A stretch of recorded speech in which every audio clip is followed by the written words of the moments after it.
Game theory is the best way to understand how humans behave. What drives nations, what drives societies, what drives humans. All right, so what is game theory? Game theory is very simple. The idea is that there are three components to a game.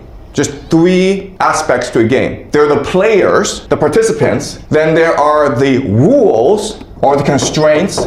In mathematics, we would call this the boundary conditions, the limits to the game. And the third aspect are the incentives. Basically, how do you win this game? What do you get from this game? If you study all three, okay, if you figure out who the players are, if you understand the rules, if you understand the incentives, then you understand how the game works, and then therefore you can predict how the game will turn out. Okay, that's the skill that I want to teach you. And what I want to show you, or what I promise you, is that if you learn game theory, there'll be three major benefits to you as a student. Again, you don't have to learn game theory. You don't have to come to class. But if you spend the effort to learn game theory from me, then three things will benefit you, okay? The first benefit is that you become a better person.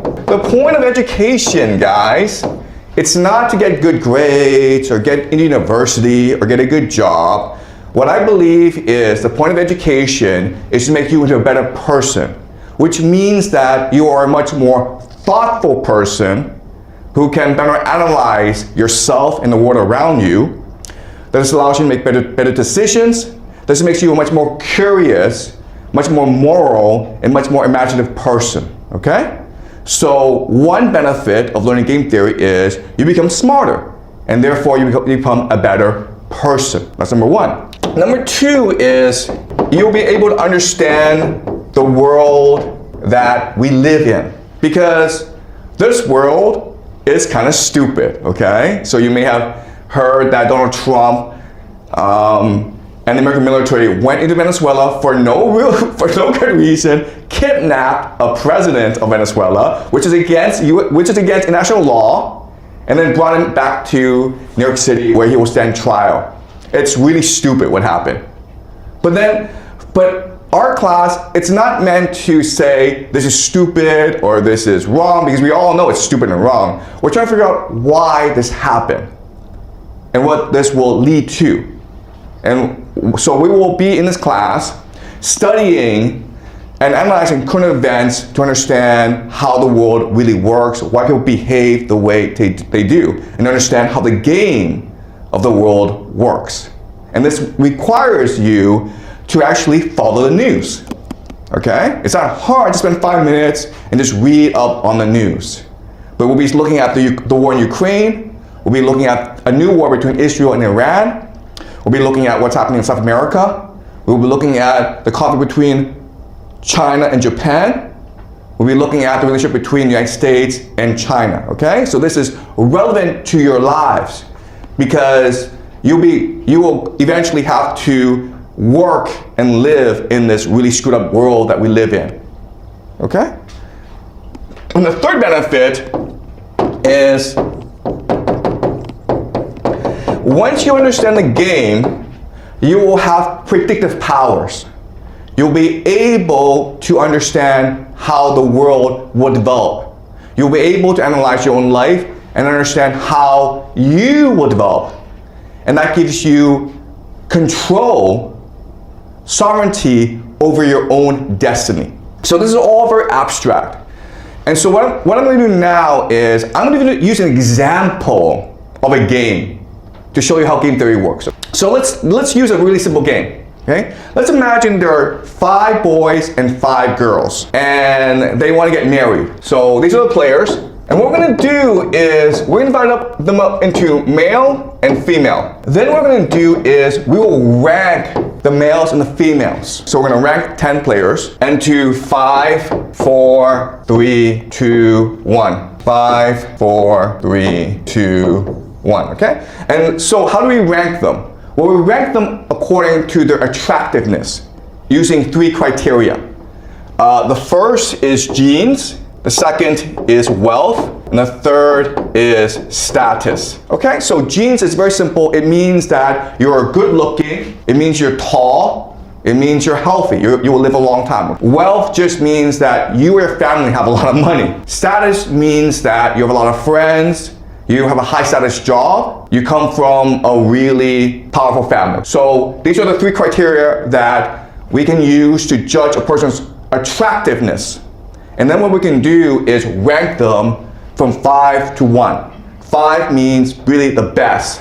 1 means the worst. So according to biology, what we call evolutionary biology or evolution psychology, we're always trying to find the best genes to procreate because this ensures that our genes pass on. So remember that men have a penis which they can stick into anything. Women have to give birth, so the strategies are different, okay? So basically number 5 is trying to have sex with all 5 women, right? That's his strategy. Now, but female number 5 wants to ensure that she only gets 5. So these are different strategies. And according to evolutionary psychology, all 5 of these females should try to procreate with number 5, okay?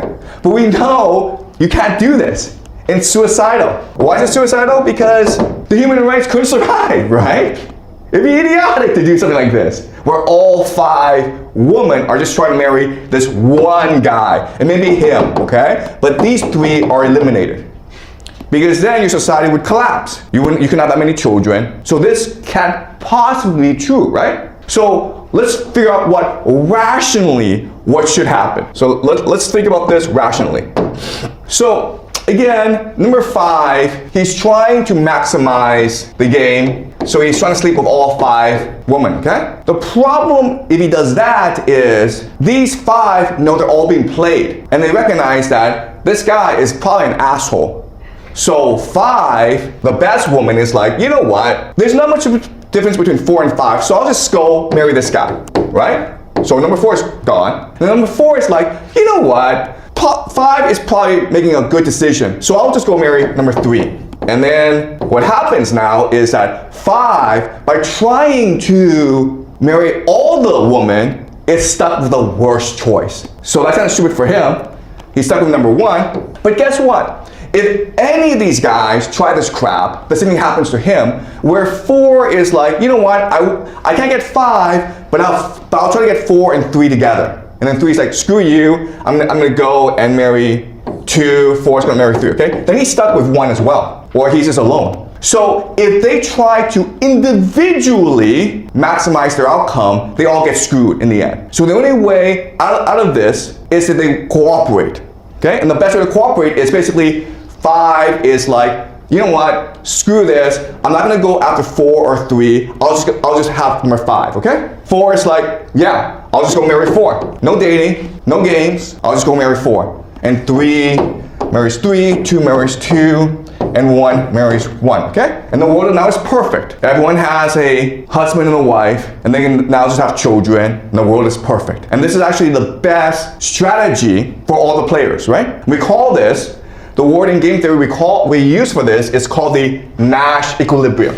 Okay? Nash equilibrium just means that you always reach a state in which all the players maximize their outcome. The Nash equilibrium. And so the world makes sense now. There's a problem with this though. The problem is, in real life, no one does this. In real life, no one actually follows this rule. Nash equilibrium is just a theory we made up. But in real life, this is not what happens. What happens in real life is we choose to be suicidal, okay? So let me tell you about a game I played.